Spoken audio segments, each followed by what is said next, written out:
సంస్కృతి సంపద YouTube channel తరపున అందరికీ స్వాగతం. శ్రీమద్ భగవద్గీత ఆధ్యాత్మిక రహస్యాలు అనే శీర్షికలో శ్రీ త్రినాథ్ గారు ధారావాహిక ప్రసంగం చేస్తున్నారు. వారి ధారావాహిక ప్రసంగంలో ఈరోజు 449వ ప్రసంగం చేస్తున్నారు. శ్రీ త్రినాథ్ గారికి స్వాగతం. నమస్కారం. ఓం శాంతి. శ్రీమద్ భగవద్గీత ఆధ్యాత్మిక రహస్యాలు ఈ యొక్క కార్యక్రమాన్ని వీక్షిస్తున్నటువంటి సోదర సోదరిమణులందరికీ కూడా హార్దిక స్వాగతం, సుస్వాగతం, నమస్సుమాంజలి. ముందుగా మనము ప్రతి ఎపిసోడ్ ప్రారంభంలో ధార్మికము ఆధ్యాత్మికము ఒకటి కాదు, రెండు విభిన్న ధ్రువాలు, ఈ రెండింటి యొక్క భేదాన్ని అర్థం చేసుకున్నట్లయితే ఏది గొప్పది అని స్పష్టంగా అర్థం చేసుకుని ఆ గొప్ప ప్రక్రియలోకి మనం పరివర్తన చెందడానికి మన అవకాశం దొరుకుతుందండి. ధార్మికము కేవలం ఒక ధర్మానికి చెందినటువంటి విషయము, ఆధ్యాత్మికము విశ్వాత్మలందరికీ చెందిన విషయం. ఇది ముఖ్యమైనటువంటి భేదము. ధార్మిక ఈ రెండు భౌతిక కనుబొమ్మలతో మనం చూసేటువంటి విధానము, ఆధ్యాత్మికము ఆత్మనేత్రము తెరుచుకోవాలి. ఆత్మనేత్రాన్ని మనం ఈ రెండు భౌతిక చక్షువుల ద్వారా మనం చూడలేము. అదేవిధంగా విశ్వాత్మలందరికీ తండ్రి అయినటువంటి పరమాత్మని కూడా ఈ రెండు భౌతిక చక్షువుల ద్వారా మనం చూడలేము. 11వ అధ్యాయం 8వ శ్లోకంలో నతుమాం శక్యసే ద్రష్టుం అనేనైవ స్వచక్షుషా దివ్యం దదామితే చక్షు పశ్యమే యోగమైశ్వరం అన్నాడు. పశ్చిమ యోగము ద్వారా మీరు నన్ను పశ్చిమేంటి చూస్తారు. యోగ నేత్రం అంటే ఈ మూడవ నేత్రం అన్నమాట. ఇప్పుడు మరొక ముఖ్యమైన విషయాన్ని మీ దృష్టికి తీసుకుని వస్తున్నాను. కాస్త బుద్ధి నేత్రాన్ని తెరుచుకొని కాస్త ఆలోచన చేసే ప్రయత్నం చేయండి. ఇప్పుడు మామూలుగా భౌతికంలో కూడా మనకి తల్లి తండ్రి పిల్లలు ఉన్నారు, ఆధ్యాత్మికతలో కూడా తల్లి తండ్రి పిల్లలు ఉన్నారండి. రెండు ఈ విభిన్న ఈ ప్యారలల్ సిచ్యువేషన్స్ అన్నమాట. భౌతికంలో తల్లి తండ్రులు వాళ్లకున్నటువంటి సంపదని పిల్లలకి వారసత్వ రూపంలో ఇస్తారు.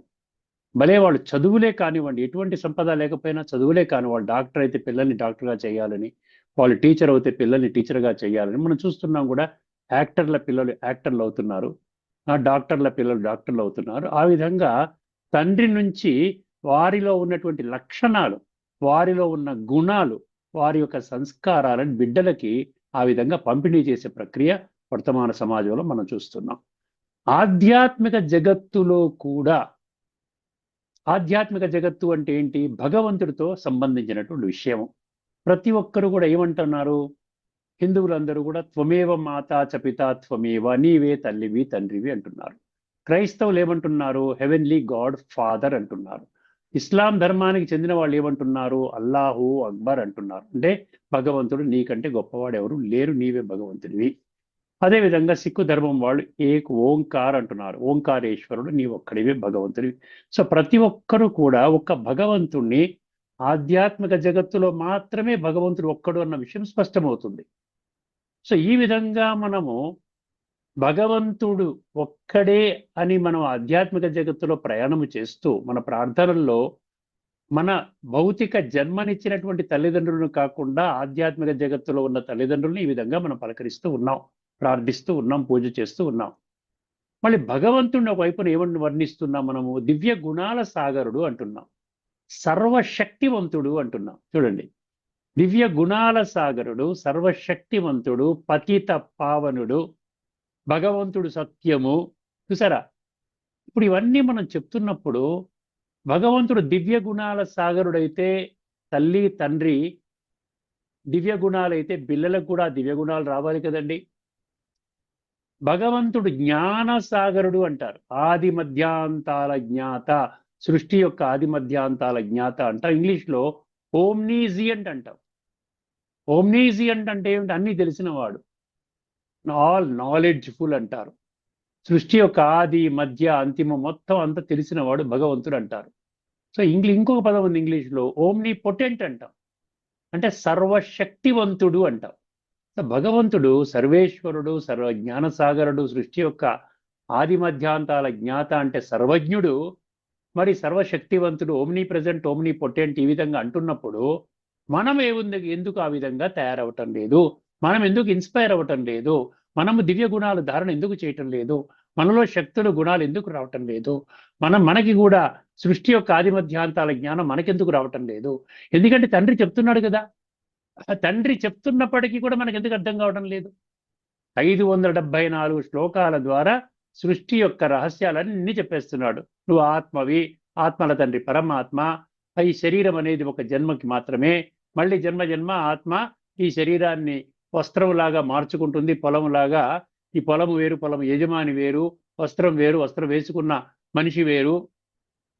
మళ్ళీ జన్మచక్రంలో, ఈ కాలచక్రంలో సత్యత్రేత ద్వాపర కలి అనేటువంటి చక్రంలో నువ్వు తిరుగుతావని ఆది మధ్యాంతాల జ్ఞానం ఏదైతే భగవంతుడి దగ్గర ఉందో 10వ అధ్యాయం 32వ శ్లోకంలో ఏం చెప్పాడు? సర్గాణమాదిరంతశ్చ మద్యం చైవాహమర్జున. అర్థమైందండి. ఇప్పుడు సర్గాణం అంటే సృష్టి యొక్క ఆది మధ్య అంతిమం నాకు తెలుసును అన్నప్పుడు, మళ్ళీ నేనే మీ అందరికీ తండ్రిని అన్నప్పుడు, ఆ తండ్రి మనకి స్వయంగా జ్ఞానం చెప్తున్నప్పుడు, తండ్రి యొక్క ఆ జ్ఞానము పిల్లలకి ఎందుకు అర్థము కావటం లేదు? పిల్లలు ఆ విధంగా ఎందుకు తయారవటం లేదు? ఈ విషయం మనకి ధార్మికంలో అర్థం కాదండి. కనీసం ఒక సంకల్పం కూడా మనం చెయ్యము. ఎందుకండి మనలో ఉన్న వికారాలు, చెడు సంస్కారాలు అలాగే ఉన్నాయి, ఇంకా పాడవుతున్నాయి, కానీ మంచిగా మారడం లేదు. ఇన్ని సంవత్సరాల నుండి, ఇన్ని జన్మల నుంచి నేను పూజలు, పునస్కారాలు, యజ్ఞాలు, యాగాలు, జపాలు, తపాలు, వ్రతాలు, నోములు చేస్తున్నాను, తీర్థయాత్రలు చేస్తున్నాను, యజ్ఞాలు ఇవన్నీ చేస్తున్నాను, దాన పుణ్యాలు చేస్తున్నాను. అయినప్పటికీ కూడా నేను ఎలాగున్నానో అలాగే కూడా లేనండి. ఇంకా నేను ఈ విషయ వికారాల వలయం నుండి బయటపడలేదు.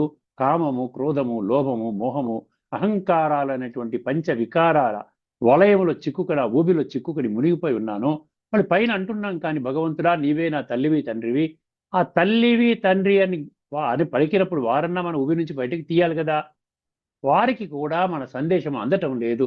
భగవంతుడి సందేశం మీకు అందటం లేదు, మీ సందేశం భగవంతుడికి అందటం లేదు. మీరు పిలుస్తున్నారు, భగవంతుడా రక్షించు రక్షించు, యాని కానిచ పాపాని జన్మాంతర కృతానిచ.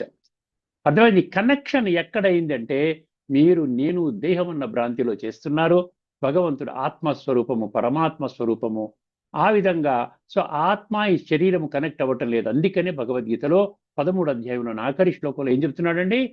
నిన్ను నీవు అర్థం చేసుకుంటే కానీ, అర్థమైందండి, క్షేత్రజ్ఞయోరేవ అంతరము జ్ఞాన చక్షుష భూత ప్రకృతి మోక్షం చ ఏ విదుర్యాంతి తే పరం అన్నాడు. ఎవరైతే ఈ శరీరము నాది అనుకుంటాడు, నేను శరీరం కాదు, నేను ఆత్మని, ఈ శరీరము నాది, ఈ రెండిటి మధ్య క్షేత్రం, ఇది క్షేత్రము, ఈ ఆత్మ క్షేత్రజ్ఞుడు, ఈ భేదాన్ని జ్ఞాననేత్రము ద్వారా తెరుచుకుంటాడో వాడు మాత్రమే పరమాత్మని పొందుతాడు, పరమాత్మని ప్రాప్తి చేసుకుంటాడు. అప్పుడే మనలో సంస్కార పరివర్తన జరుగుతుంది. గుర్తుపెట్టుకోండి. ఈ విషయం మనకు ధార్మికంలో అర్థం కాదండి, అది ఆధ్యాత్మిక దృష్టికోణంలో అర్థం చేసుకోవాలి. దాన్ని తత్వజ్ఞాన కోణం అంటాడు. ఎందుకంటే 7వ అధ్యాయం 3వ శ్లోకంలో ఏమన్నాడు? మాం వేత్తి తత్వతః అన్నాడు. చూసారా?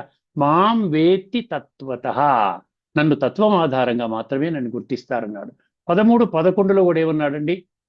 ఆత్మని మేల్కొలిపేటువంటి జ్ఞానమే జ్ఞానము. ఆత్మ యొక్క నేత్రాన్ని ఆత్మనేత్రం, మనోనేత్రం, బుద్ధినేత్రం, 3వ నేత్రం అంటారు సరే. దీన్ని జాగృతి చేసేది జ్ఞానము, మిగతాదంతా అజ్ఞానము అనేసాడు. అధ్యాత్మ జ్ఞాన నిత్యత్వం, తత్వజ్ఞానార్థ దర్శనం. అక్కడ మళ్ళీ తత్వం అనేది, తత్వం ద్వారానే మీకు ఈ ఆధ్యాత్మిక జ్ఞానం అర్థమవుతుంది. ఏత జ్ఞానమితి ప్రోక్తం అజ్ఞానం యదతో అన్యథా యొక్క స్టేట్మెంట్ ఇచ్చేశాడు. మిగతాదంతా అజ్ఞానమే. మిమ్మల్ని మీరు మీ యొక్క మూల పరిచయాన్ని, మీ యొక్క ఒరిజినల్గా మీరు ఎవరు అన్నటువంటి ఆ విషయాన్ని మీకు తెలియచేయనటువంటి జ్ఞానము 100% అజ్ఞానం అని భగవంతుడే 13వ అధ్యాయంలోని 11వ శ్లోకంలో డిక్లేర్ చేయడం జరిగింది. ఇప్పుడు మనం గత ఎపిసోడ్లో మనం ఒక ఉపనిషత్తు మంత్రాన్ని చదువుకున్నాము, అర్థం చేసుకున్నాము. ఈ ఎపిసోడ్లో మనము 2 శ్లోకాలు, గీతా శ్లోకాలు చర్చించుకోబోతున్నామండి. సమయాన్ని దృష్టిలో పెట్టుకుని సంక్షిప్తంగా మీకు వివరిస్తాను. ముందుగా శ్లోకాలు 12వ అధ్యాయంలోని 13 మరియు 14 అండి. 13 మరియు 14. ముందుగా ఇందులో భగవంతుడికి భక్తుడు ఏ విధంగా ప్రియంగా కావాలి చూడండి. ఎన్ని కోణాలలో భగవంతుడు మనకి తర్ఫీదిస్తున్నాడు. మీరు నాకు ప్రియంగా కావాలి అంటే మీలో 12 లక్షణాలు ఉండాలంటాడు. ఈ 2 శ్లోకాలలో 12 లక్షణాలు చెప్పాడు. అలాగే ఇంకా 12వ అధ్యాయంలో 13 నుండి 20 వరకు అండి 8 శ్లోకాలు. 13, 14, 15, 16, 17, 18, 19, 20 ఈ 8 శ్లోకాలు మీరు దయచేసి చదవండి. భక్తి మార్గంలో ఉన్నవాళ్ళు ముఖ్యంగా పట్టించుకోవాలి. ఎందుకంటే ఏ విధంగా భక్తి చెయ్యాలి, భక్తి ద్వారా కూడా నాతో ఎలాగ కనెక్ట్ అవ్వగలుగుతారు అనే విషయం 20 శ్లోకాల ద్వారా స్పష్టం చేయడం జరిగింది. ఆఖరి 8 శ్లోకాల్లో ఏ విధంగా మీరు నాకు ప్రియంగా అవుతారు. ఎవరైనా కూడా భగవంతుడికి ప్రియంగా అవ్వాలనే ప్రయత్నం చేస్తారు కదండి. భగవంతుని ప్రియంగా అవ్వాలి, భగవంతుని గుర్తించినప్పుడే ప్రియంగా అవుతాము. ప్రియంగా అయినప్పుడు భగవంతుడి యొక్క సత్య స్వరూపం అర్థమైంది కాబట్టి, అర్థమైనప్పుడు మనం భగవంతుడి యొక్క సత్యమైన వారసత్వము మనకు అర్థమవుతుంది. ఎప్పుడైతే మనకు ప్రాప్తులు, భగవంతుడి నుంచి నాకు దొరికే ప్రాప్తులు ఏమిటి, ప్రాప్తి ఏమిటి అని తెలుసుకున్నప్పుడు ఖచ్చితంగా మనం పరమాత్మ గురించి కొంత సమయాన్ని వెచ్చించగలుగుతాం. అందుకని ఈ ఈ 2 శ్లోకాల్లో మాత్రము 12 లక్షణాలు స్పష్టంగా చెప్పాడు. ఈ 12 లక్షణాలు మీలో గాని ఉన్నట్లయితే ఖచ్చితంగా మీరు నాకు ప్రియంగా అవుతారంటాడు. ఒక్కసారి ఈ 2 శ్లోకాలని నేను చదువుతాను, వినండి జాగ్రత్తగా. అద్వేష్ట సర్వభూతానాం మైత్రః కరుణ ఏవ చ నిర్మమో నిరహంకార సమదుఃఖ సుఖ క్షమి సంతుష్ట సతతం యోగి యతాత్మ దృఢ నిశ్చయ మయ్యర్పిత మనోబుద్ధి యో మద్భక్త సమే ప్రియ. ఆఖరి పంక్తులు ఏమన్నాడండి? మొత్తం 4, 4, 8 పంక్తులు అనుకోండి. ఆ 8వ పంక్తులు ఏమన్నాడు? యో మద్భక్త సమే ప్రియ.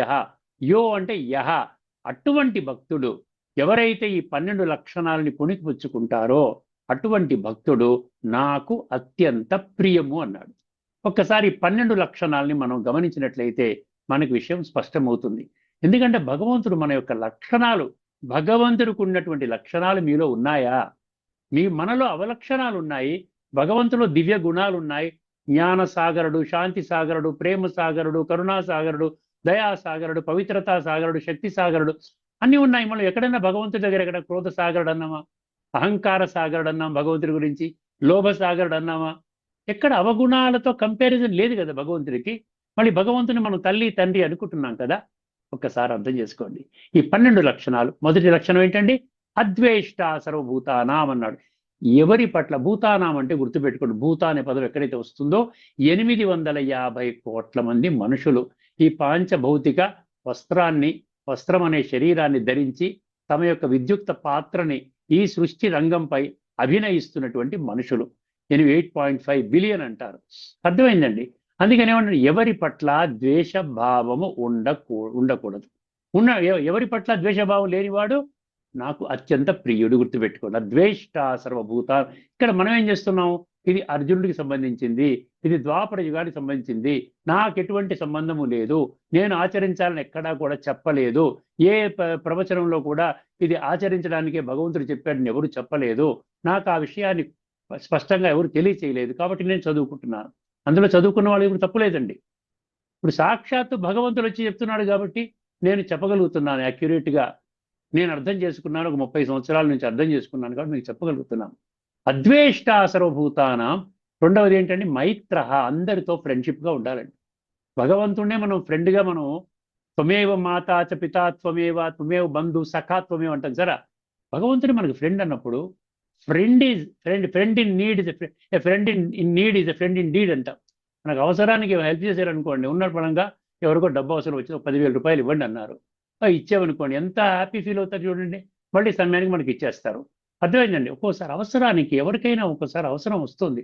ఏదైనా డబ్బు విషయమే కాదు, ఏదైనా ఒక సాయం, ఏమంటే ఇక్కడి నుంచి అక్కడ కొంచెం చేపెట్టరు, అర్జెంటుగా వెళ్ళాలి, కొంచెం మీ కార్లో నన్ను అక్కడ డ్రాప్ చేయరా, లిఫ్ట్ ఇవ్వరా అంటుంటా. ఇవన్నీ సహాయాలన్నమాట. అందుకని ఒక ఫ్రెండ్గా కూడా మనం ఉండాలి, అందరితో కూడా ఫ్రెండ్షిప్ చేయాలి, ఎవరితో కూడా శత్రుత్వం. ఇక్కడ ఎక్కడైనా 12 లక్షణాల్లో మీరు శత్రువుగా ఉన్నా పర్వాలేదు అంటున్నాడా? ద్వేషించేలా పర్వాలేదు అంటున్నాడా? అనట్లే కదా. అద్వేష్ట సర్వభూతానాం మైత్ర. మూడవది ఏంటండి? మూడవది కరుణ ఏవచ అన్నాడు. కరుణ అంటే దయ, కరుణ అంటే కంపాషన్, కరుణ అంటే మెర్సీ. ప్రతి ఒక్కరు ఈ కలియుగం యొక్క అంతిమ సమయంలో ప్రతి ఒక్కరికి ఏదో సమస్యలు చిక్కుకుని ఉన్నారండి. ఎవ్వరు కూడా సంపూర్ణంగా నేను బ్రహ్మాండంగా ఉన్నానని ఎన్ని బాగా ధనిక వర్గంలో ఉన్నటువంటి వాళ్ళు కూడా ఈ రోజున అనలేకపోతున్నారని. ఎక్కడో ఏదో దగ్గర ఒక అసంతృప్తి, ఒక నిరుత్సాహము, ఒక అశాంతి, అలజడి, కష్టము, దుఃఖము వస్తూనే ఉంది. అందుకనే మీరు దయ చూపించండి. భగవంతుడు దయాసాగరుడు, కరుణాసాగరుడు అంటాం కదా, మెర్సిఫుల్ అంటాం కదా. సో మనం కూడా ఆ గుణం. సో అద్వేష్ట సర్వభూతానాం మైత్ర కరుణ ఏవచ నిర్మమో అన్నాడు. నాలుగవది చాలా ముఖ్యము, ఇది కొంచెం కఠినంగా ఫీల్ అవుతారు. నిర్మమో అంటే ఈ దైహిక భ్రాంతిని విడిచిపెట్టాలి, దేహాభిమానం ఉండకూడదు. నేను ఫలానా, అర్థమైందండి, నేను చాలా అందంగా ఉన్నాను, నేను చాలా గొప్పవాడిని, నేను ధనిక వర్గానికి చెందిన వాడిని, పెద్ద బంగళాలో ఉంటున్నాను, నాకు హై అండ్ కార్లు ఒక 10 ఉన్నాయి, నాకు హయ్యర్ లెవెల్లో నాకు పలుకుబడి ఉంది, నేను మీతో మేము మాట్లాడే సరితూగే వాడిని కాదు. ఇటువంటి భావన, ఆ మమకారం ఎక్కడి నుంచి వచ్చింది? దేహము ద్వారా వచ్చింది. ఈ దైహికంగా మీరు కనెక్ట్ అయ్యారు అంటే అది టెంపరీ అండి. ఒక్క జన్మకి మాత్రమే. మీరు ఎంత గొప్పవాళ్ళైనా, మీకు 1,00,000 కోట్లు ఉన్నా ఒక్క జన్మకే. 1,00,000 కోట్లలో ఒక రూపాయి కూడా తదుపరి జన్మలో మీరు క్యారీ ఓవర్ అవ్వదు కదా. అలాంటప్పుడు ఉంటే ఏంటి, లేకపోతే ఏంటి? మీరు 1,00,000 కోట్లు ఖర్చు పెట్టుకోగలుగుతారా? ఒక ఒక 5 కోట్లు ఉంటే కూడా ఎలా ఖర్చు పెట్టుకోవాలో తెలియదు. అర్థమైందండి? అందువలన భౌతికత మీద చూసుకోవడం మీద అది లక్షణం కాదు, దైవీ లక్షణం కాదు అని చెప్పి ఏం చెప్పాడు? మమకారం ఉంది మా దాని ముందు నీ అని పెట్టాడు. నిర్మమో అన్నాడు. అర్థమైంది? 4వ లక్షణం వచ్చేసింది. 5వది ఏంటంటే నిరహంకార అన్నాడు. అహంకారం ఉండకూడదు. ఇగో ఇందా చెప్పాను కదా, ఇవన్నీ లక్షణాలు. ఆ నిర్మమ అంటే దేహాభిమానం. ఈ అహంకారంలో ఇవన్నీ వచ్చేస్తాయి. నేను చాలా గొప్పవాడిని, అందగాడిని, ఇవన్నీ వచ్చేస్తాయి. నాకంటే గొప్పవాడు లేడని అహంకారంతోనే మనుషులు ప్రపంచంలో అందరూ అలాగే ఉన్నారు. నేను చాలా గొప్పవాడిని, నేను బాగా చదువుకున్నవాడిని, నాకు శాస్త్రజ్ఞానం వచ్చు, నాకు పెద్ద పెద్ద వాళ్ళతో సంబంధం ఉంది. నిర్మమో నిరహంకార. తర్వాత ఏమన్నాడు? సమదుఃఖ సుఖ అన్నాడు.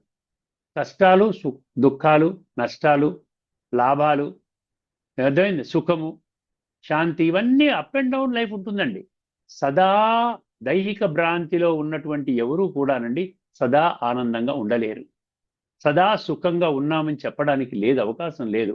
ఉదయం ఏదో మంచిగా జరిగితే ఆనందంగా ఉంటే, మధ్యాహ్నం ఎవరో వచ్చి ఇబ్బంది పెడితే మళ్ళీ దుఃఖపడతాం. కానీ ఇక్కడ భగవంతుడు ఏమంటాడు? ఎప్పుడైతే నువ్వు ఆత్మజ్ఞానం అవుతావో, ఆత్మలో ఉన్న గుణాలు, శక్తులు అనుభవంలోకి వస్తాయో, పరమాత్మ ప్రాప్తి జరుగుతుందో, ఆటోమేటిక్గా అవన్నీ కూడా ఈ భౌతిక అవలక్షణాల మీద వెళ్ళిపోతుంది, పైకి వెళ్తుంది. హయ్యర్ లెవెల్కి వెళుతున్నావు కాబట్టి నీవు సదా సుఖముగా ఉండడానికి అవకాశం ఉంటుంది. అందుకని మనం కూడా ఏం చేయాలి? ఆ ప్రక్రియలో పడ్డాం కాబట్టి సమ దుఃఖ సుఖ అన్నాడు. సుఖంలో వచ్చినా దుఃఖం వచ్చినా ఇది కేవలం టెంపరీయే. సుఖం వస్తుంది, దుఃఖం వస్తుంది, కానీ నేను వెళ్ళబోయేది సుఖ ప్రపంచానికి వెళ్ళబోతున్నాను. అతి త్వరలోనే సత్యయుగం రాబోతున్నది. భగవంతుడే స్థాపన చేస్తున్నాడు. ధర్మ సంస్థాపనార్థాయ సంభవామి అని భగవంతుడే ఈ సృష్టి మీద అవతరించి నూతన కల్పాన్ని ప్రారంభిస్తున్నాడు. అది త్వరలో జరగబోతున్నది, దానికి వెళుతున్నాను. టెంపరీగా చిన్న చిన్న దుఃఖాలు వచ్చినా కూడా అది పెద్ద విషయం కాదు. సమ దుఃఖ సుఖ. క్షమి అన్నాడు, చూసారా? క్షమి అంటే ఏమిటి? క్షమించే గుణం ఉండాలంట. మనం ఈ రోజున ఎవరిని క్షమించమండి. మనం తప్పు చేస్తే మాత్రం అందరూ క్షమించాలి. ఏమిటంటే చిన్న పొరపాటు చేస్తే మీరు నాకు ఫైన్ వేస్తున్నారు ఏంటి, నా మీద అరుస్తున్నారు ఏంటి అంటాం. కానీ ఎవరైనా పొరపాటు చేస్తే మనము ఆ విధంగా మనం క్షమాభావంతో ఉంటున్నామా? ఉండటం లేదు. అందుకనే క్షమించండి. ఇది ఇంగ్లీష్లో నేను ఎప్పుడు చెప్తూ ఉంటాను ఈ సామెత. God gives and forgives, man gets and forgets అంటాడు. మనిషి ఎప్పుడు తీసుకుంటూ ఉంటాడు, మళ్ళీ మర్చిపోతాడు, తీసుకున్నది మర్చిపోతాడు. అర్థమైందండి? కానీ భగవంతుడు ఎప్పుడు ఇస్తూ ఉంటాడు, మళ్ళీ క్షమిస్తూ ఉంటాడు. God gives and forgives, man gets and forgets. అందుకని క్షమాగుణం అంటే భగవంతుడు క్షమాసాగరుడు. క్షమాసాగరుడు యొక్క సంతానం. త్వమేవ మాతాచ పితా త్వమేవ అంటూ మనం పరమాత్మతో సంబంధాన్ని, తండ్రి బిడ్డల సంబంధాన్ని జోడించుకున్నాం. అలాంటప్పుడు తండ్రి క్షమాసాగరుడైతే నేనెందుకు అవతల వాడిని ఇన్సల్ట్ చేసే విధంగా, అరిచే విధంగా అహంకారంతో ఎందుకు ఉండాలి? అర్థమైందండి? సంతుష్ట సతతం. తర్వాత ఏం చెప్పారు? అద్వేష్టాసరభూతానం మైత్ర కరుణయేవచ నిర్మమో నిరహంకార సమదుఃఖ సుఖ క్షమి. అయిపోయి 7 గుణాలు వచ్చేసేయండి మొదటి శ్లోకంలో. 12వ అధ్యాయంలో 13వ శ్లోకంలో 7 దివ్య గుణాలు వచ్చాయి. ఇంకా 5 ఉన్నాయండి, మిగతా జాగ్రత్తగా గమనించండి. సంతుష్ట సతతం, ఎల్లప్పుడూ సంతుష్టంగా ఉండాలి. సంతుష్టత అనేది ఏంటంటే అది ఎక్కడి నుంచి వస్తుందంటే రాజయోగ ప్రక్రియ ద్వారా పరమాత్మలో ఉన్న గుణాలు, శక్తులు ఆత్మలో ప్రవహించినప్పుడే వస్తాయి. అది హయ్యెస్ట్ స్టేట్ అన్నమాట. అన్నీ పొందేని ఇంకా పొందవలసిందంటూ ఏమీ లేదు. ఎందుకంటే అది ఆత్మని సాత్విక స్థితిలోకి తీసుకుని వెళుతోంది. ఎప్పుడైతే ఆత్మ సాత్విక స్థితిలోకి వెళుతుందో, సంస్కార పరివర్తన జరుగుతుందో, అప్పుడు మనకు ఏమవుతుంది, మనలో ఏమవుతుందంటే కాలచక్రం అంతా కూడా నా యొక్క జన్మలు దేదీప్యమానంగా ఉంటున్నాయి. ఒక్క జన్మ కోసమే కాదు. ఎందుకంటే సంస్కారాలు ఒక శరీరం విడిచిపెట్టినప్పుడు ఆత్మ నుండి ఇంకొక ఆత్మకి, ఆత్మ ఆ విధంగా ఈ ఇంకొక దేహం తీసుకున్నప్పుడు అదే ఆత్మ సంస్కారాలు మాత్రమే తీసుకుని వెళుతోంది. 13వ అధ్యాయంలోని 21, మళ్ళీ 15వ అధ్యాయంలోని 8, ఈ 2 చెప్పాయన్నమాట. ఓన్లీ సంస్కారాలు మాత్రమే ఆత్మ తీసుకుని వెళ్తుంది. ఇంకా మిగతావి మన యొక్క లౌకిక భౌతిక సాధనాలు, ఇళ్ళు, వాకిళ్ళు, పేరులు, ప్రతిష్టలు, ఇవన్నీ ఏవి కూడా మనకు కూడా రాదు. అది కేవలం ఒక జన్మకి మాత్రమే పరిమితము. అందుకనే ఈ రాజయోగ ప్రక్రియ ద్వారా మనకి ఏం చెప్తున్నాడు, అది కానీ నువ్వు అందులో సఫలమైనట్లయితే, కొంత సమయాన్ని ప్రతిరోజు కేటాయించుకుని ఆత్మానుభవం చేసినట్లయితే సంతుష్ట సతతం అన్నాడు సార్. సతతం అని అండర్లైన్ చేసుకోండి, అది నిరంతరము ఆ ప్రయత్నంలో ఉండాలి. యోగి అన్నాడు. తర్వాత ఈ 9వ లక్షణం ఏంటంటే, యోగి అంటే చెప్పాను కదా, ఒక యోగికి మాత్రమే ఈ లక్షణాలన్నీ సులభంగా అవుతాయి. యోగి అంటే అర్థం ఏమిటి, నేను ఆత్మని, నా మూల స్వరూపంలో నేను దేహం కాదు, ఈ రక్తము మాంసము చర్మము ఎముకలతో కూడిన ఈ యొక్క ఇది కాదు, ఇది కేవలం ఒక వస్త్రము లాంటిది, ఒక యంత్రము లాంటిది, ఒక పొలము లాంటిది. ఇది కేవలం వాడుకుంటూ నా యొక్క జీవితంలో శ్రేష్టమైన కర్మలు, మంచి సంకల్పాలు, మంచి మాటల ద్వారా సత్సంబంధాలు పెట్టుకుని అందరినీ గౌరవించుకుంటూ నా జీవితాన్ని పరమాత్మతో కనెక్ట్ చేసుకుని నా జీవితాన్ని తయారు చేసుకుంటాను. సో యోగి అంటే స్వయాన్ని ఆత్మగా గుర్తించిన వారు, అదేవిధంగా ఆత్మానుభూతి ద్వారా పరమాత్మ అనుభూతి చెందినటువంటి వాళ్ళు. అర్థమైందండి? ఈ రెండు కనెక్షన్ దొరికినప్పుడు స్వతహాగానే సహజంగానే ఆ గుణాలు, శక్తులు మనలో ప్రవహిస్తాయి. సో యోగి, సంతుష్ట సతతం యోగి, యతాత్మ అన్నాడు. ఇది ఇంపార్టెంట్. యతాత్మ, యత అంటే ప్రయత్నం, నిరంతరం ప్రయత్నం. ఇక్కడ ఆత్మ అన్న పదం మనకి ఇంద్రియాలు, మనసు సూచిస్తుంది. అంటే మనోనిగ్రహము, ఇంద్రియ నిగ్రహం. దమః శమః అంటాడు సరా, మా ఇంద్రియ నిగ్రహం, మనోనిగ్రహం. దమః అంటే ఇంద్రియ నిగ్రహము, శమః అంటే మనోనిగ్రహం వస్తుంది. ఇక్కడ ఒకటే పదము యత ఆత్మ అంటే, నువ్వు ఆత్మని, యత అంటే కంట్రోల్, సెల్ఫ్ కంట్రోల్ అనమాట. సెల్ఫ్ కంట్రోల్ అంటే ఏమిటి? ఈ రోజున ఇంద్రియ కంట్రోల్, ఇంద్రియ నిగ్రహము, తర్వాత మనోనిగ్రహం, యథాత్మ. తర్వాత ఏమన్నా దృఢ నిశ్చయ అన్నాడు. దృఢ నిశ్చయం లేదండి, తేలికగా తీసుకుంటాం. చిన్న చిన్న విషయాల్ని చాలా సీరియస్గా తీసుకుంటాము. అసలు జీవితాన్ని పరివర్తన చేసి సమూలంగా మన యొక్క జీవితాన్ని పరమాత్మ యొక్క ఆ డైరెక్షన్లో వెళ్ళే మార్గం, పరమాత్మని గుర్తించి పరమాత్మని అనుభూతి చేసి పరమాత్మని గీతా జ్ఞానములో జీవించుకుంటూ మన జీవితాన్ని, వర్తమాన జీవితము, భవిష్యత్తులో అనేక జన్మలు సుఖము, శాంతి అందించేటువంటి విషయాన్ని మనం ఏం చేస్తున్నాం? తేలికగా తీసుకుంటాం.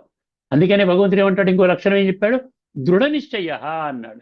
అర్థమైందండి? తర్వాత ఏమన్నాడు? మయ్యర్పిత మనోబుద్ధి. ఆఖరి లక్షణం ఏంటంటే, 12వ లక్షణం ఏంటండి? సంతుష్ట సతతం యోగి యథాత్మ దృఢ నిశ్చయ. 4 అయిపోయి 7, 4, 11. 12వది మయ్యర్పిత మనోబుద్ధి. మీరు ఇప్పటిదాకా శరీరం ద్వారా కనెక్ట్ చేస్తున్నారమ్మా. మీరు శరీరము, నాకు శరీరం లేదు, శరీరము అశరీరం, నాకు శరీరం లేదు, నేనేమో ఆత్మిక స్థితిలో ఉన్నాను, మీరేమో శరీరం ద్వారా కనెక్ట్ అవుతున్నారు, కనెక్ట్ అవ్వటం లేదు. నేను కరెంట్ ఇద్దామన్నా మీలోకి వెళ్ళటం లేదు. మీ కరెంట్ రిసీవ్ చేసుకునేటువంటిది విధానం ఎక్కడుంది? మీరు కూడా ఆత్మ అనుభవం చెయ్యాలి. సో ఆత్మ పరమాత్మ కనెక్ట్ అవుతుంది, కానీ శరీరము ఆత్మ కనెక్ట్ అవ్వదు. ఇప్పుడు మన భౌతికంలో చూస్తే తల్లి పిల్లలు ఎలా కనెక్ట్ అవుతున్నారు? వాళ్ళు శరీరము, వీళ్ళు శరీరం కాబట్టి కనెక్ట్ అవుతున్నారు. ఏ విధంగా శారీరక తండ్రి, శారీరక బిడ్డ కనెక్ట్ అవుతున్నారో, అదేవిధంగా ఆత్మ, పరమాత్మ, ఆత్మిక తండ్రి శరీరం ద్వారా కనెక్ట్ అవ్వడు, మళ్ళీ ఆత్మ ద్వారా కనెక్ట్ అవుతాడు. అందుకనే ప్రతి ఒక్కరిలో కూడా కనెక్టింగ్ ఇన్స్ట్రుమెంట్ ఏదైతే ఉందో ఆత్మ ఉన్నది. అర్థమైందండి? అటువంటి ఆ విధంగా కనెక్ట్ చేసినటువంటి వాళ్ళు మై అర్పిత మనోబుద్ధి యోమద్భక్త సమే ప్రియ. అటువంటి భక్తుడు నాకు చాలా ఇష్టము అంటున్నాడండి. ఇప్పుడు ఇందులో ఒక్కసారి మీకు ఉపనిషత్తుల గురించి కూడా రిఫరెన్స్ ఇచ్చారు, ఒక 2 ఉపనిషత్తులు రిఫరెన్స్ ఇచ్చారు. అది కూడా చూడండి. ఇంకా 2, 3 శ్లోకాలు కూడా, గీతా శ్లోకాలు కూడా ఇదే అర్థాన్ని తెలియజేసేటువంటి, ఎప్పుడు మనం ఈ విధంగా ఒక యోగి స్థితిలో ఉండగలుగుతామన్నది ఇక్కడ సమగ్రంగా నేను రాసుకున్నాను, చదువుతాను చూడండి.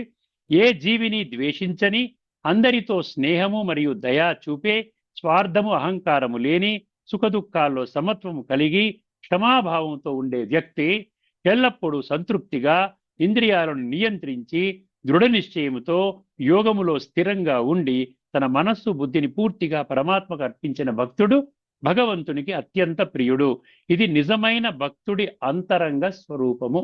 నిజమైన అండర్లైన్ చేసుకోండి. ఎందుకంటే భక్తిలో మనకి ఏమవుతుందంటే, అది కూడా తమో ప్రధానంగా వెళ్ళిపోయింది. భక్తి కూడా అదేమైపోయింది, పరమాత్మని పొందాలి అనేటువంటి ఆకాంక్ష లేకుండా మనం ఏదో చేసుకుంటున్నాం, మొక్కుబడిగా చేసుకుంటున్నాం. ఇప్పుడు ఒక్కసారి చూడండి, ఇక్కడ సాంప్రదాయక ఉపనిషత్తు దృష్టిలో ఇక్కడ ఏమిచ్చారంటే, ఈ లక్షణాలు ఆత్మసాక్షాత్కారం ద్వారా ఉద్భవిస్తాయని ఉపనిషత్తులు చెబుతున్నాయి. ఉపనిషత్తులు మొత్తం అంతా ఆత్మజ్ఞానం, పరమాత్మ జ్ఞానమే ఉందని ఏది లేదు. ఇప్పటి వరకు సుమారుగా 70 ఉపనిషత్తు మంత్రాలు చదువుకున్నాం, మనం అర్థం చేసుకున్నాం, ఎక్కడా కూడా లేదు. ఉదాహరణకు ఈశావాస్య ఉపనిషత్తు మంత్రం 7వ మంత్రం అంట ఏమిచ్చాడు? యస్మిన్ సర్వాణి భూతాని ఆత్మైవాభూత్ విజానతః తత్ర కో మోహః కః శోకః ఏకత్వం అనుపశ్యతః. ఇది మంత్రం అండి. దీని మీనింగ్ ఏమిచ్చాడు ఒకసారి చూడండి. అన్ని జీవులను ఆత్మస్వరూపంగా గ్రహించి అందరిలోనూ ఒకే ఆత్మతత్వాన్ని చూస్తున్న జ్ఞానికి మోహము ఉండదు, ద్వేషము, శోకము ఉండదు అన్నాడు. సరే, అందుకే ఆత్మ అనుకుంటేనే నేను ఆత్మ అని ఎంజాయ్ చేస్తున్నప్పుడు, నేను ఆత్మాభిమాని స్థితిలో ఉన్నప్పుడు అందరినీ కూడా అదే స్థితిలో చూస్తాను, గౌరవిస్తాను. అలాగే కఠోపనిషత్తులో 2.2.12 అండి. ఇందాక చెప్పింది ఏం చెప్పాను? ఈశావాస్య ఉపనిషత్తు మంత్రం 7. ఈ రెండు కూడా మనము త్వరలోనే మనం ఉపనిషత్తుల చర్చల్లో మనం ఈ రెండు కూడా చర్చించుకోబోతున్నాం. అర్థమైందండి? సో ఏం చెప్పాడు ఇక్కడ? ఆత్మను గ్రహించిన వాడు సుఖదుఖాలకు అతీతుడవుతాడు. ఆత్మ అనుభూతి చేసిన వాడు అనమాట. ఇక ఇక్కడ ఉపనిషత్తుల ప్రకారం ఈ గుణాలు బ్రహ్మజ్ఞానం వల్ల సహజంగా పుడతాయి. బ్రహ్మజ్ఞానం అంటే ఆత్మజ్ఞానం, పరమాత్మ జ్ఞానం. ఒకసారి ఆధ్యాత్మిక దృష్టికోణంలో మనం చూసినట్లయితే ప్రతి మనిషి ఒక ఆత్మ, శరీరం కాదు, గుర్తుపెట్టుకోండి. పరమాత్మ ఒక ప్రత్యేకమైన పరమశుద్ధ చైతన్య సత్తా, అంటే శక్తి. ప్రత్యేకంగా పరమాత్మ నేను చెప్తున్నాడు, ప్రత్యేకమైన పరమశుద్ధ చైతన్య సత్తా అంటే శక్తి. ఆయన మనలో నివసించడు, కానీ యోగము ద్వారా సంబంధము కలుగుతుంది. యోగము ద్వారా సంబంధం కలుగుతుంది. కాబట్టి ఇక్కడ అద్వేష్ట అంటే నేను ఆత్మను, ఎదుటివాడు కూడా ఆత్మనే అని చూసినప్పుడు ద్వేషము తగ్గుతుంది. చూసారా? అద్వేష్ట అంటే ఎక్కడి నుంచి తగ్గుతుంది? ఈరోజు మనిషిలో పరస్పరం ద్వేషం పోకపోవడానికి కారణం ఏమిటంటే ఆత్మ జ్ఞానం లేకపోవటం. నిర్మమః అంటే ఈ శరీరము, సంబంధాలు నావి అన్న దేహాభిమానము విడిచిపెట్టడము అంటున్నాడు. నిరహంకార అంటే కర్తృత్వ భావాన్ని, నేను చేస్తున్నాను, అన్నిటికీ నేనే దానికి ఇన్స్ట్రుమెంట్, నా వల్లనే ఈ సఫలత జరిగింది, ఈ విధంగా భావించడం. కర్తృత్వ భావాన్ని ఆత్మస్థితిలో కరిగించాలంట. ఈ భావాన్ని కరిగించాలి. నేను నా గుణాలు చేస్తున్నాయి, త్రిగుణాలు, నేను త్రిగుణాలలో తమో గుణం నుంచి సతో గుణం వెళ్ళడం కోసం పురుషార్థం చేసుకుంటున్నాను, యోగం చేస్తున్నాను. అదే సమ దుఃఖ సుఖ, కర్మల ఫలితాలను సాక్షిగా చూడటము. కర్మల ఫలితాన్ని ఏం చేయాలంటే సాక్షిగా చూడాలంట. సాక్షిగా చూడటం అంటే ఏంటి? సోల్ కాన్షియస్నెస్ స్టేట్లో ఉండాలి, ఆత్మిక స్థితిలో ఉండాలి. ఇందులో 12వ అధ్యాయంలో 14 ముఖ్యాంశం ఏంటి? మయ్యర్పిత మనోబుద్ధి. ఇది కీలకం అన్నమాట. మయ్యర్పిత మనోబుద్ధి ఏంటంటే నిరంతరం రాజయోగ స్మృతి, మనసు బుద్ధి పరమాత్మ ఈశ్వరునిపై నిలిపివేయడం. ఇలా యోగములో స్థిరంగా ఉండే ఆత్మ గత సంస్కారాలను శుద్ధి చేసుకుంటుంది. సహజంగా దయా, క్షమ, సమత్వం వికసిస్తాయి. అదే సతతం యోగి. ఇలాంటి భక్తుడే భగవంతుడికి ప్రియుడు. ఎందుకంటే అతడు మళ్ళీ తన అసలు పవిత్ర స్వరూపానికి తిరిగి వస్తున్నాడు, ఒరిజినల్ స్టేట్కి వెళ్తున్నాం అనమాట. గీతలో 6వ అధ్యాయం 29లో చూడండి, రాసుకోండి. సర్వభూతస్థమాత్మానం సర్వభూతాని చ ఆత్మని ఈక్షతే యోగయుక్త ఆత్మ సర్వత్ర సమదర్శిన అంటాడు. అది అదేవిధంగా 5వ అధ్యాయంలోని 18 కూడా రాసుకోండి. విద్యా వినయ సంపన్నే బ్రాహ్మణే గవిహస్తిని శునిచైవ స్వపాకే చ పండిత సమదర్శిన అంటాడు. అంటే విద్యావంతుడైన బ్రాహ్మణుడు, అదే శునక మాంసం తినే చండాలుడు కూడా సమానంగా చూస్తారంటే ఆత్మజ్ఞాని. అదేవిధంగా 2వ అధ్యాయంలోని 56వ శ్లోకం. దుఃఖేష్వనుద్విగ్నమనాః సుఖేషు విగత స్పృహ వీతరాగ భయక్రోధ స్థితధీరు మునిరుచ్యతే. స్థితప్రజ్ఞుడి యొక్క లక్షణాలు కూడా సుఖము దుఃఖములో కూడా సమానంగా ఉంటాడు. సుఖ దుఃఖాల్లో కలవరపడని స్థితప్రజ్ఞుడు. చివరిగా అంటే ఒక మహావాక్యం చెప్పి ముగిస్తున్నానండి. దేహాభిమానాన్ని విడిచి ఆత్మభావంలో ఉండి పరమాత్మ స్మృతిలో స్థిరపడితే ద్వేషము కరుగుతుంది, దయ ఉబికి వస్తుంది, సమత్వం సహజమవుతుంది. అటువంటి యోగి భక్తుడే భగవంతునికి నిజముగా ప్రియుడు. ఆఖరిలో నుండి మీకు ఒక్క విషయాన్ని మీ దృష్టికి తీసుకొని వస్తాను, దాంతో క్లోజ్ చేస్తాను. ఒక్క నిమిషము. భగవద్గీతలో ఈ యొక్క 2 శ్లోకాలు భాష్యకారులు ఏం రాసుకున్నారో చూసి దాంతో మనం ప్రతిసారి చర్చించుకుంటున్నాము. ఈ 2 శ్లోకాల గురించి చెప్పేసుకుంటే భక్తి యోగంలో 13, 14 ఒక్కసారి జాగ్రత్తగా వినండి. ఏ ప్రాణి యందును ద్వేషభావం లేనివాడును, పైగా సర్వ ప్రాణుల యందును అవ్యాజమైన ప్రేమ కరుణ కలవాడును, మమత అహంకారములు లేనివాడును, సుఖము ప్రాప్తించినను దుఃఖము ప్రాప్తించినను సమభావము కలిగియుండువాడును, క్షమాగుణము కలవాడును, అపరాధికిని అభయమును ఇచ్చివాడును, సర్వావేళ సర్వాకాల సర్వావస్థల యందును సంతుష్టుడయుండు యోగియు, శరీరేంద్రియములు మనస్సులను వశములందించుకొనిన వాడును, నాయందు దృఢమైన నిశ్చయము కలవాడును అయి నాయందే మనోబుద్ధులను అర్పణ చేసిన నా భక్తుడు నాకు అత్యంత ప్రియుడు. ఇక్కడతో మనం ఈ చర్చను ముగించుకుందామండి. తదుపరి ఎపిసోడ్లో మీకు అద్భుతమైనటువంటి ఒక ఉపనిషత్తు మంత్రాన్ని మనం చర్చించుకుందామండి. అంతవరకు సెలవు. అందరికీ నమస్కారం. లోకా సమస్త సుఖినో భవంతు. ఓం శాంతి. శ్రీమద్ భగవద్గీత ఆధ్యాత్మిక రహస్యాలు అనే శీర్షికలో ధారావాహిక ప్రసంగం చేసిన శ్రీ త్రినాథ్ గారికి ధన్యవాదాలు. నమస్కారం అండి.